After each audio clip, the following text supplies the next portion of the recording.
because we want to talk about things that have to do directly with the film. We could all talk about Charlie Chaplin for the rest of the week, but we don't have that time. So basically, just for background, the film was, first of all, Richard Attenborough was a friend of Chaplin's. He always wanted to do something with Chaplin. And when David Robinson, the film historian, wanted to do a biography of it, this is the David Robinson biography, which is one of the best. We have in there a timeline and many other things. And Richard then decided to base this mini-series, as it was supposed to be originally. It was going to be a universal mini-series.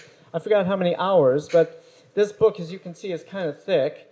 And he would cover a lot of Chaplin's life. But what happened was the sets were built in Fillmore, California. And the Santa Clarita studios were used for a lot of the interiors. There were a lot of locations involved, etc. So Richard went ahead with Stuart Craig, who was the art director, great art director. Didn't he do Pirates of the Caribbean, didn't he? Yeah, I think Harry Potter. I mean, he is wonderful. I love him. Ellen Mirojnick, and I forgot the other costumer, did the costumes, etc.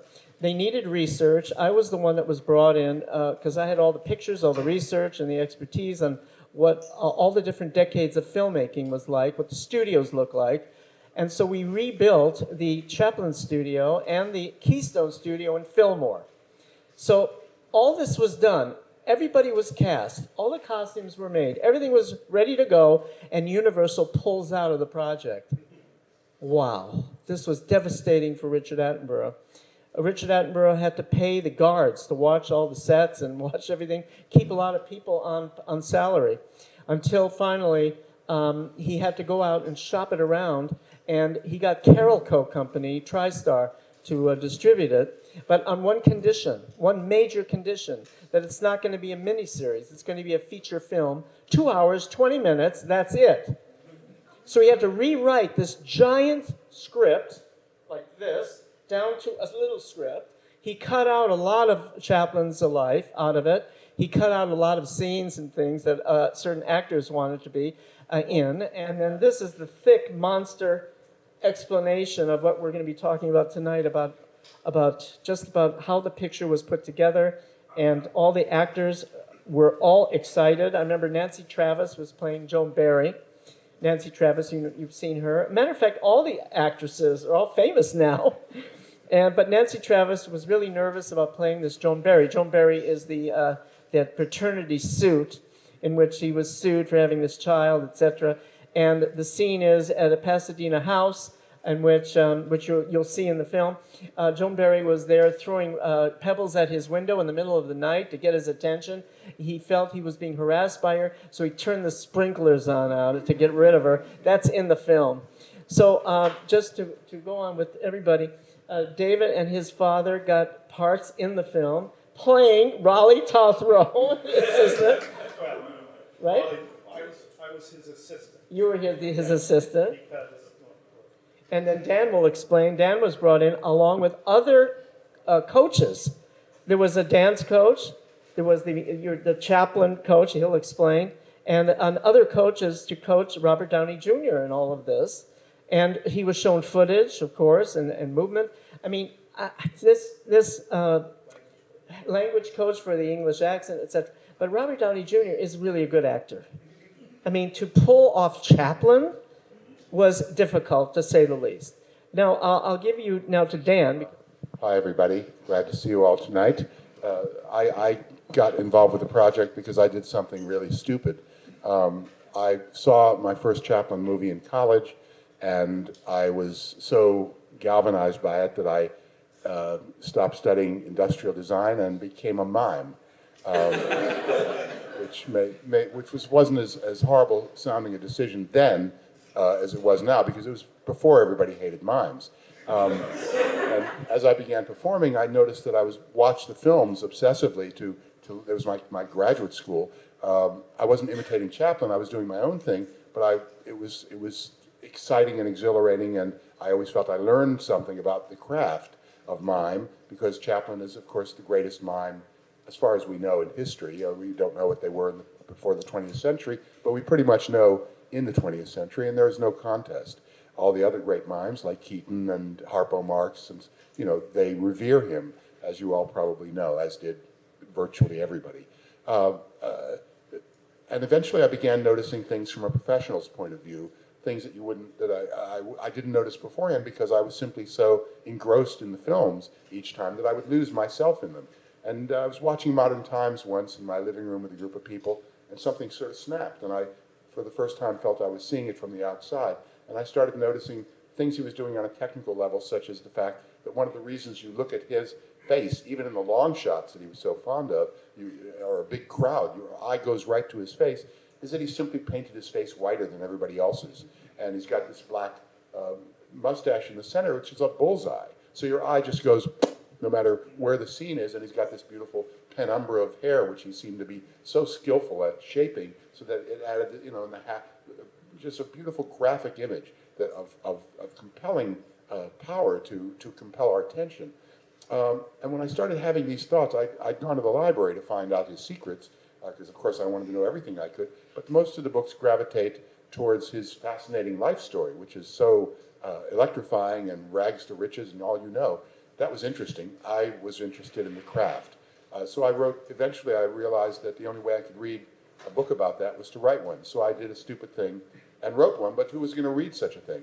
One of the people who read it was Robert Downey, and he immediately called me up in my home in Pittsburgh and said, I'm working on this Chaplin movie, and I think you may be the only person who can help me pull this off, which was very flattering to think, but, and I thought, oh, it's Hollywood, never hear from him. 2 weeks later, he flew to Pittsburgh, and we began the job of helping him embody Charlie Chaplin. And for me, the task was to have him have the qualities of Chaplin both on screen and off, because although he wasn't acting like the tramp off screen usually, we know from newsreel footage, any of you have seen it, that there was always this incredible sense of grace and elan about his movements. And to give you a concrete example, Robert, a typical late 20th century guy, he's kind of down like this. He's a schlump, like everybody. His hands were like pieces of meat. Whereas, as we know, with Chaplin would sit down, there was just always this sense of design and choreography, which is epitomized in the beautiful film performances that we all love.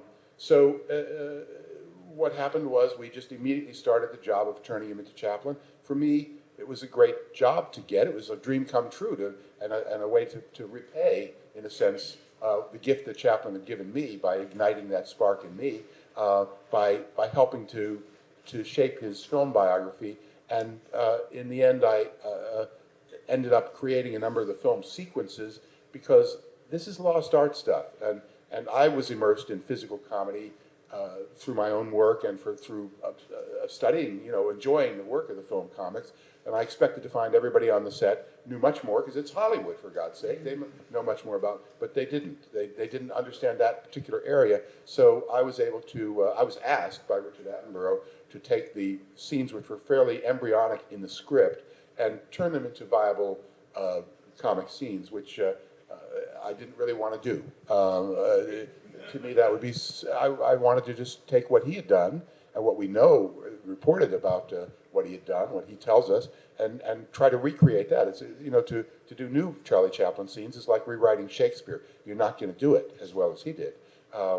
But we needed for the, Attenborough felt strongly for the needs, the dramatic needs of the film.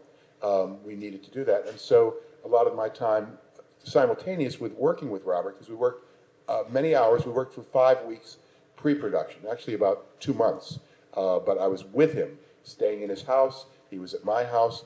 We worked in studios in LA, everywhere we were, in motel rooms in Santa Clarita, which is not nearly as sleazy as that just sounded. And part of his, the regimen, I put him through physical comedy boot camp, and simultaneously was working out the routines, because it didn't come naturally to Chaplin. He trained to do it from the time, as you know, he was 9 years old. And he got tremendous training. Nobody has that training anymore in physical comedy. It's a lost thing. So we were able to, so it was an enormously exciting, gratifying, and I'm so grateful that I got the chance to contribute to burnishing his image as much as possible. One of the scenes I rehearsed with Robert, I choreographed for Robert, was the scene where he sort of auditions for Mac Sennett by replicating a bit of his drunk act from the stage that Mac Sennett had seen. And this is something that Chaplin tells us in his autobiography, that Sennett was suspicious that when he met him outside of makeup, because he was 24 and he looked about 18, that he was suspicious that he was the same guy. So he didn't do an audition for him in real life, but the screenwriters had him sort of do a little bit of his drunk act, and he gets into a little improvisation with a Keystone Cop, and I played the cop. We rehearsed the scene, so he falls, and I catch him, and we had done it so many times that he absolutely trusted that I wouldn't drop him, because I never did. I mean, he was really throwing himself out to catch him just as he was about to hit. So it made sense for me to play the role in the film. It was nice to have a little cameo and to be a Keystone Cop. Also, Dan, you received a credit I've never seen before. I'm pretty sure it says Chaplin choreography created by. I think is the credit. I've never heard of that.